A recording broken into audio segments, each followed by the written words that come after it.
नमस्कार, मैं doctor Sulakshmi Toshniwal from ST government college व्यावरण। बच्चे आज हम देखेंगे कि स्ट्रेटजी इम्प्लीमेंटेशन क्या होता है। तो इसमें अपन जीरो बेस्ड बजट को देखेंगे। तो सबसे पहले अपन देखते हैं कि स्ट्रेटजी क्या होती है। तो सबसे पहले किसी कार्य को करने के लिए एक निश्चित लक्ष्य ओरिएंटेड जब कोई योजना बनाई जाती है तो उसको अपन व्यू रचना कहा जाता है।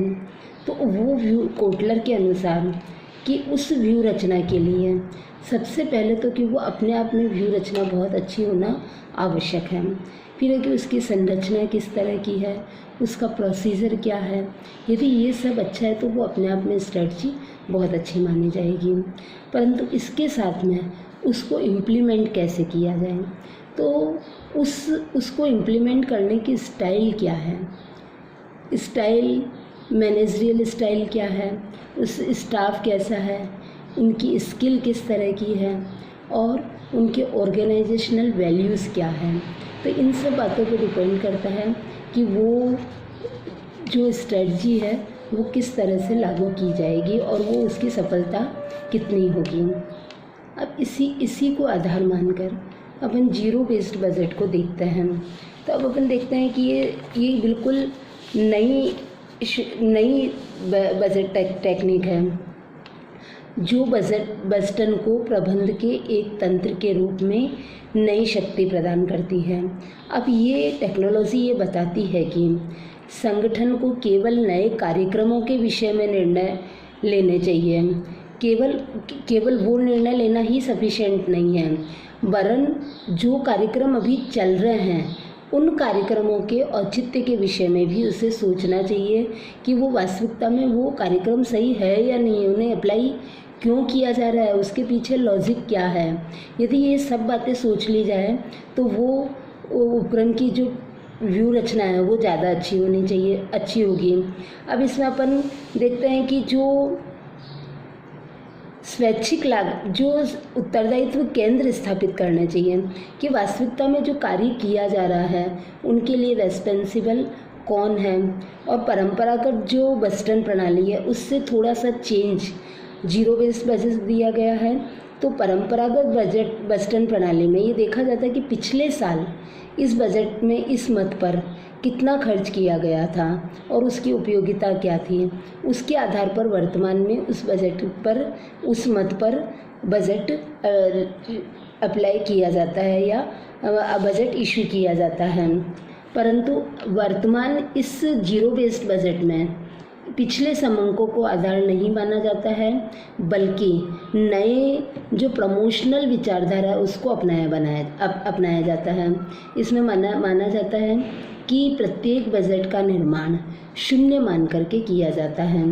अब इसमें जो भी डिपार्टमेंट अपने किसी विशेष प्रोजेक्ट के लिए, किसी विशेष कार्य के लिए यदि वो बजट मांग रहा है तो उससे ये आशा की जाती है कि वो सिद्ध करे कि उसे ये बजट क्यों चाहिए, उसे इतनी राशि का अलॉटमेंट क्यों किया जाए। और जब तक वो मैनेजर्स को उचित तरीके से नहीं बता देगा, ये प्रूव नहीं कर देगा कि उसे ये बजट किस लिए चाहिए, तो जब तक विभाग को वो राशि का आवंटन नहीं किया जाएगा।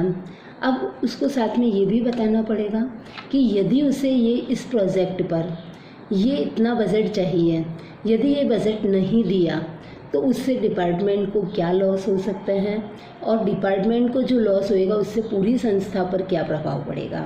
और यदि ये बजट अलॉट कर दिया गया तो बजट अलोकेशन होने के बाद में उस डिपार्टमेंट की जो वर्किंग स्टाइल है उस पर क्या प्रभाव पड़ेगा और साथ में पूरे उपक्रम पर उसका क्या प्रभाव पड़ेगा। तो इस प्रकार से ये एक ऐसी तकनीक हो गई जो वर्तमान में जो योजना बजट है तो उनकी पूरी समीक्षा की जाएगी और ये एक तरह से आपस में सारे डिपार्टमेंट्स को जोड़ रही है और अपने आप को उस जो भी वो बजट मांग रहा है, जो अमाउंट मांग रहा है, उसको प्रूव करना होगा कि वो उसको उस अमाउंट पर किस तरह से लक्ष्य ओरिएंटेड होकर के काम में लेंगे और उसके लिए वो अलग अलग जो अल्टरनेटिव्स जो विधि है उन सबको बताएंगे कि किस तरह से उनको कार्य करना चाहिए। अब कुल मिलाकर के अपन इसको अलग अलग चरणों में बांट सकते हैं। तो सबसे पहले अपन देखेंगे कि बजट के उद्देश्यों का निर्धारण करना। तो वो पहले तो बजट के उद्देश्य निर्धारित करेंगे कि उनको बजट क्यों चाहिए, किस मद पर चाहिए, कितनी राशि चाहिए, वो इस बजट से कितना अमाउंट किन किन मदों पर खर्च करेंगे, और सीमा जिस तक शून्य आधार बजट लागू की जानी चाहिए कि उसकी सीमा भी निर्धारित करेंगे कि किस सीमा तक उनको ये राशि मिलनी चाहिए। फिर है कि डिसीजन यूनिट्स का विकास करेंगे कि उनको किन किन अपना जो कुल प्रोजेक्ट है तो उसको अलग अलग यूनिट्स में अलग अलग भागों में डिवाइड करके, और फिर उस पर देखेंगे कि उनको हर एक यूनिट पर कितनी राशि की आवश्यकता हो सकती है।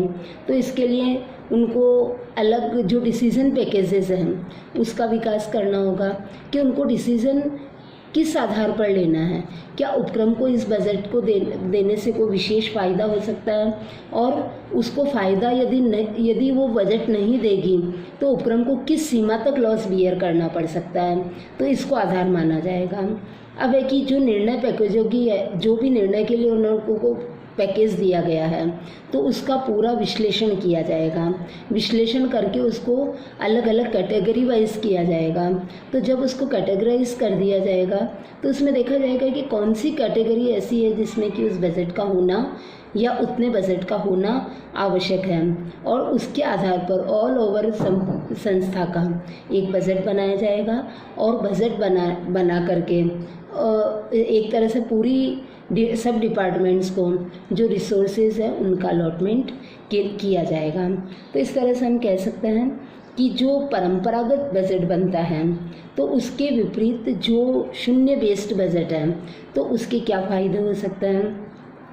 अब इसमें अपन कह सकते हैं कि जो जीरो बेस्ड बजट है तो ये जो अलग अलग कार्यक्रम और जो प्रोसीजर्स तय किए गए हैं उनके लिए एक क्रमबद्ध विधि प्रदान करता है, और ये कार्यक्रमों का एक प्रायोरिटीज़ तय करता है, और उन प्रायोरिटीज़ के आधार पर उनको जो रिसोर्सेज है उनके डिस्ट्रीब्यूशन में सहायता प्रदान करता है। अब है कि वो जो प्रस्तावित जितने भी कार्यक्रम हैं तो उनकी लागत लाभ विश्लेषण के आधार पर मूल्यांकन किया जाएगा कि अब सबसे पहले जो बजट का लोकेशन होगा तो वो प्रायोरिटीज़ के आधार पर किया जाएगा कि किस बजट में को कितनी प्रायोरिटीज़ देना, या किस डिपार्टमेंट की किस प्रोजेक्ट को ज़्यादा प्रायोरिटीज़ देना उपयुक्त होगा। अब है कि फिर देखना होगा कि प्रत्येक कार्यक्रम की आवश्यकता क्यों है और उसको जो परफॉर्म करना है उसके लिए सबसे अच्छी विधि क्या हो सकती है।